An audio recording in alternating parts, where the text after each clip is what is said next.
Hello dear students, welcome to my YouTube channel chemistry versus lifestyle. प्यारे बच्चों, आज के इस वीडियो में हम लोग जानेंगे कि प्रथम कोटि की अभिक्रिया क्या होती है और इस प्रथम कोटि की अभिक्रिया के वेग स्थिरांक का निर्धारण हम लोग किस प्रकार से कर सकते हैं, इसके डेरिवेशन को, जो कि बहुत ही ज्यादा इम्पोर्टेंट है बोर्ड एग्जाम के ध्येय से। तो चलिए इसको हम लोग समझते हैं कि क्या है प्रथम कोटि की अभिक्रिया। ध्यान दीजिएगा बच्चों, क्या होता है कि यदि कोई अभिक्रिया एक पद से होकर के यानी अभिकारकों से होकर उत्पाद बनाने की क्रिया को ही हम अभिक्रिया कहते हैं।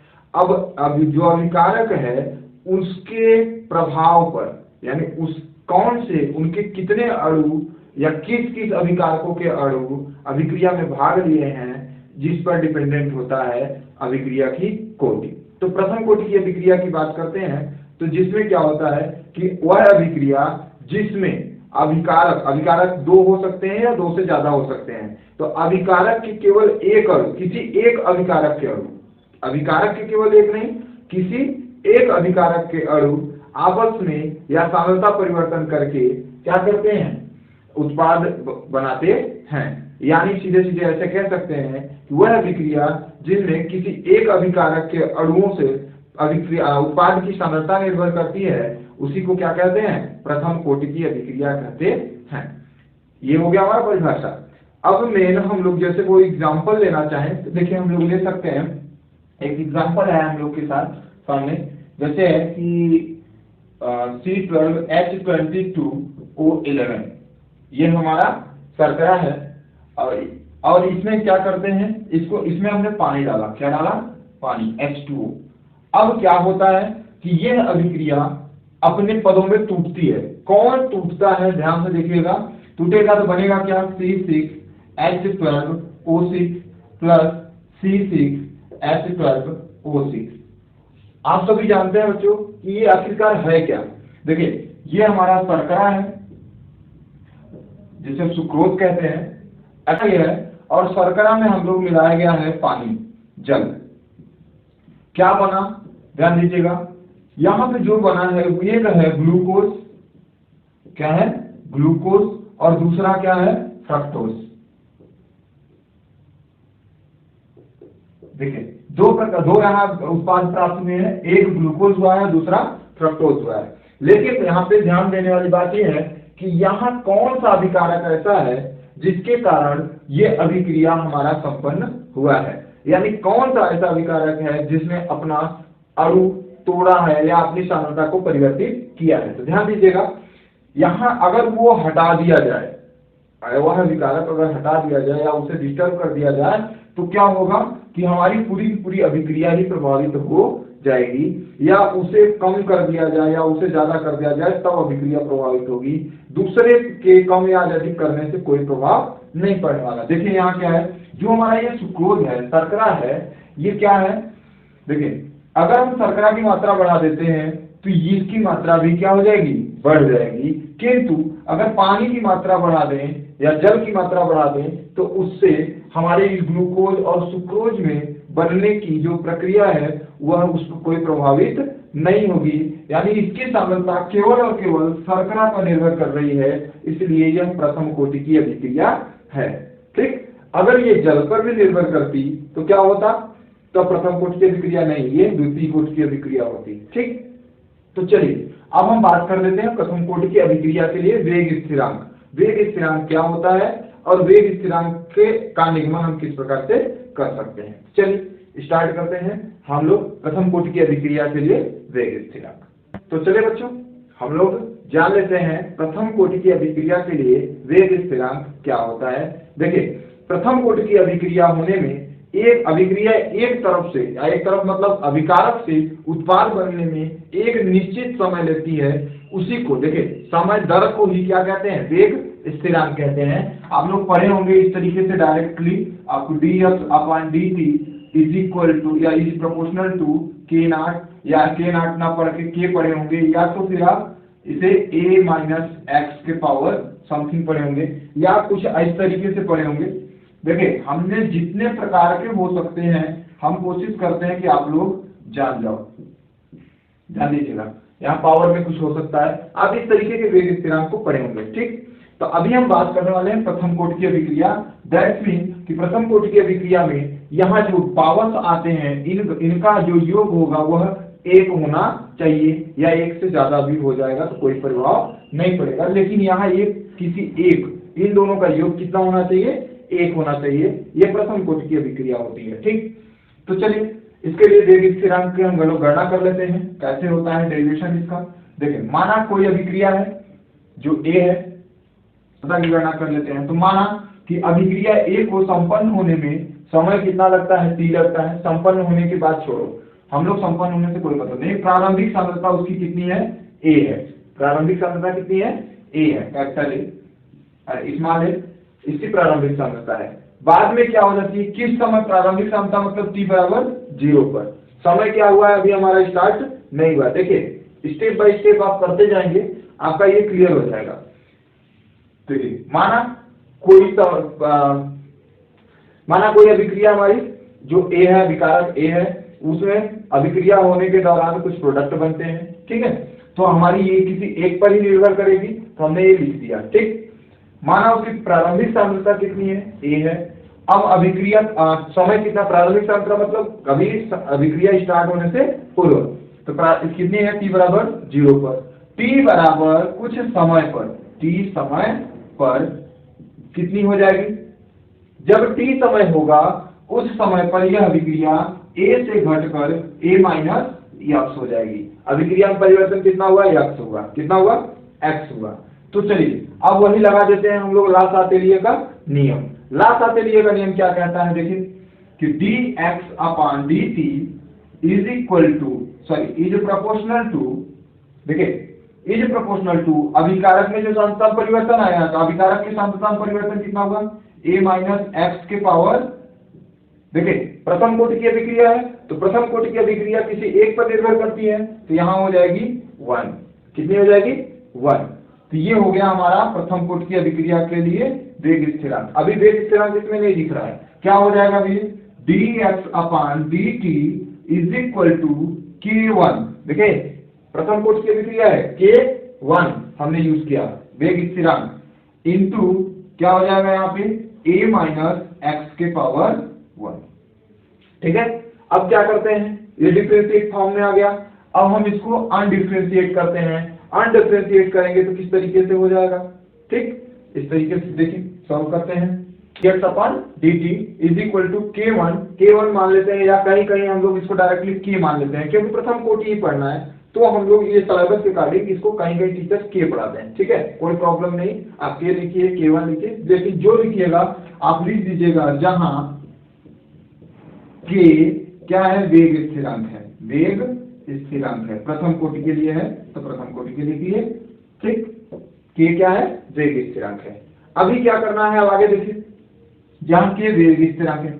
अब हम लोग क्या करते हैं, इस डिफरेंशिएट फॉर्म को इसे हम स्टार मान लेते हैं। देखिए इससे हमें k की वैल्यू को निकालना है, तो हमने इसको मुख्य मान लिया। ये हो गया हमारा अनडिटरमाइंड दोनों पक्षों का समाकलन करने पर। लेकिन दोनों पक्षों का समाकलन करने पर हमको ये समझ में आ रहा है कि ये dx अपॉन dt है, इसको हम एक फॉर्म में कन्वर्ट कर लें। एक फॉर्म का मतलब यहाँ हो जाएगा dx is equal to k bracket में a माइनस x के पावर 1 का मतलब समथिंग वही हो जाता है, कोई भी ध्यानांतर नहीं होगा, इनटू dt, ठीक। अब इस तरीके से हो गया। अब हम लोग यहाँ कर देते हैं दोनों पक्षों का समाकलन करने पर, ठीक, दोनों पक्षों का समाकलन करने पर। अब दोनों पक्षों का क्या कर देते हैं, समाकलन कर देते हैं। दोनों पक्षों का समाकलन किस तरीके से, हमने क्या प्राप्त किया पहले, अभी dx is equal to k bracket में a minus x into dt। ये हमें कहां से निकला, इस समीकरण नंबर स्टार से, ठीक है। अब इस समीकरण स्टार का दोनों पक्षों का समाकलन कर देते हैं। समीकरण स्टार कहो और या इसको कहो, किसी को कर दो। दोनों पक्षों का समाकलन करने के लिए हमें रूल्स होता है कि जो x वाला टर्म है उसे एक तरफ कर लेते हैं, और बिना जो x के अलावा कोई भी और टर्म होगा उसे दूसरी तरफ कर देते हैं। तो कैसे हो जाएगा, यहाँ पे देखिए dx अपॉन x वाला टर्म में है a माइनस x, तो ये हो जाएगा a माइनस x, इस तरीके से, इज इक्वल टू के यहाँ बचा इंटू dt बचा। अब दोनों पक्षों में समाकलन का चिन्ह लगा देते हैं, ये हो गया समाकलन, यहाँ एक लग जाएगा, दूसरा समाकलन कहाँ लगेगा, के कांस्टेंट, तो कांस्टेंट को बाहर dt पे समाकलन लग जाएगा। एक समाकलन का चिन्ह इधर हो गया और दूसरा समाकलन का चिन्ह इधर हो गया। अब दोनों पक्षों को हम क्या कर देते हैं, समाकलित करते हैं। अब देखिए इसका समाकलन करेंगे तो हम सब जानते हैं कि इसका समाकलन क्या हो जाएगा, आप इसको रफ पे कर लीजिएगा, क्या हो जाएगा, देखिए 1/x, लेकिन x की जगह है a माइनस x, तो फार्मूला क्या होता है 1/x। अगर t मान के इसको कर दीजिएगा, t मान के आप सॉल्व करेंगे तो इसकी वैल्यू क्या आएगी, मैं यहाँ पे डायरेक्ट कर दे रहा हूं, यहाँ हो जाएगा, देखिए सब इंटीग्रल ओवर dx/x, यानी 1/x dx हो जाएगा। तो 1/x dx का होता है, क्या हो जाएगा, log x, ठीक है, तो ये हो जाएगा log x, x की जगह a माइनस x है, तो x a माइनस x हो जाएगा, a माइनस x। लेकिन दोबारा t जिसको मानते हैं उसका भी समाकलन करते हैं, उसका भी अवकलन करते हैं, तो उसका अवकलन कैसे करेंगे, उसका डिफरेंशिएशन कैसे निकालेंगे, देखिए a माइनस x का निकालेंगे तो x का होता है 1, a कांस्टेंट है, इसका हो जाएगा 0, तो यहाँ आएगा -1 जो कि इसमें गुणा होता है, इंटू dt करते हैं लेकिन इसमें गुणा हो जाता है, तो ये लग जाएगा आगे माइनस, ये हो जाएगा -log a माइनस x, ठीक, इस तरीके से हो गया। और इस पक्ष का नहीं दूसरे पक्ष का करेंगे तो उसमें हो जाएगा k कांस्टेंट है तो k हो जाएगा, और dt का हो जाएगा t, dt का हो जाएगा t, ठीक है। अब इस तरीके से हमारा ये हो गया, हमारा डेरिवेशन फॉर्म में ये निकल के सामने आ गया। लेकिन अभी हमने इंटीग्रेशन किया है तो इसमें क्या हो सकता है, इसमें c भी इंक्लूड होगा, तो प्लस किधर भी कर दीजिए, प्लस c, ठीक है। नेक्स्ट क्या आएगा, देखिए अब हमें c की वैल्यू निकालनी होगी, जैसा कि हम शून्य कोटि में भी निकाले थे, तो c की वैल्यू कहां से निकालेंगे, कहां से निकालेंगे, देखिए क्या करेंगे, जहां c क्या है, c समाकलन नियतांक है, समाकलन नियतांक है, जहां c क्या है, समाकलन नियतांक है। अब इस c का मान निकालेंगे, देखिए जब t बराबर 0, तब देखिए जब t बराबर 0 था तो यह साधनता कितनी थी, x की जगह पे क्या आएगा, 0 आएगा, तब x बराबर भी कितनी होगी, 0, साधनता में कोई परिवर्तन नहीं है, क्यों नहीं है, क्योंकि अभिक्रिया स्टार्ट ही नहीं हुई है, ठीक है।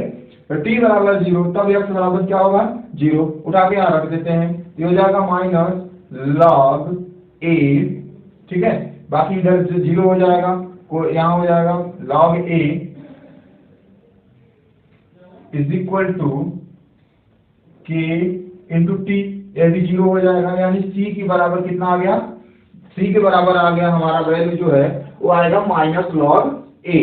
देखिए बेस यहाँ क्या है, बेस अगर कोई पूछेगा तो आप बताएंगे सीधे, क्योंकि लॉग में अगर कहीं बेस नहीं लिखा होता है तो वह ई होता है, ठीक है, स्मॉल ई लिखा जाता है, उससे कोई मतलब नहीं, आप बेस 10 पे भी यूज कर सकते हैं, कोई दिक्कत नहीं है, ठीक। अब यहाँ -log e पावर a, ये c की वैल्यू आई, ये c का मान उठा के कहाँ रख देते हैं, समीकरण स्टार में भी रख सकते, स्टार में c नहीं है, यहाँ उठा के रख देते हैं ऊपर वाले समीकरण में, ठीक है।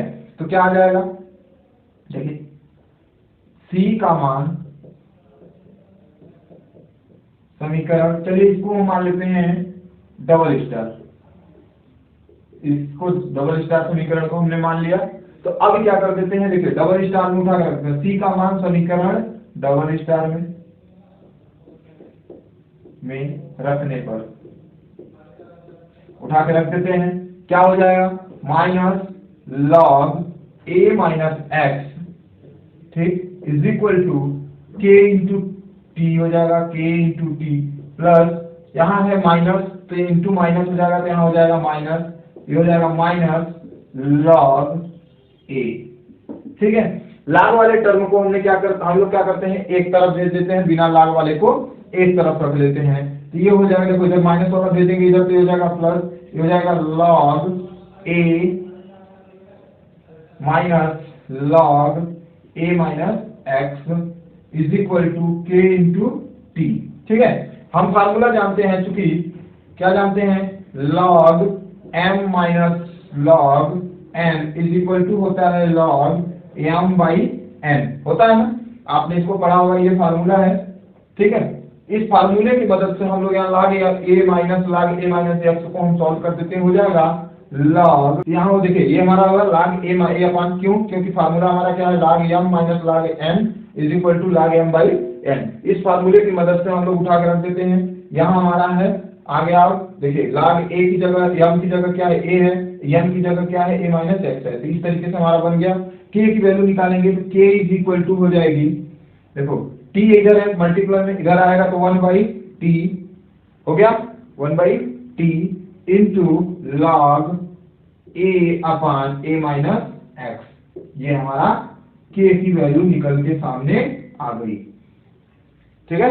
ये हमारा k का वैल्यू निकल के सामने आ गया, जिसे हम प्रथम कोटि की अभिक्रिया के लिए वेग स्थिरांक कहते हैं, ठीक। अब हम जानते हैं कि यदि इसका मात्रक निकालना होगा तब क्या करेंगे।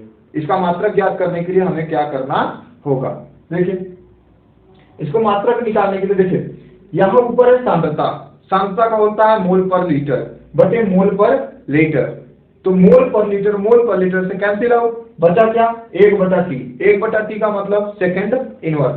अतः इसका मात्रक क्या लिख सकते हैं, अतः प्रथम कोटि की अभिक्रिया का मात्रक हो जाएगा यहाँ सेकंड इनवर्स। क्या हो जाएगा, सेकंड इनवर्स।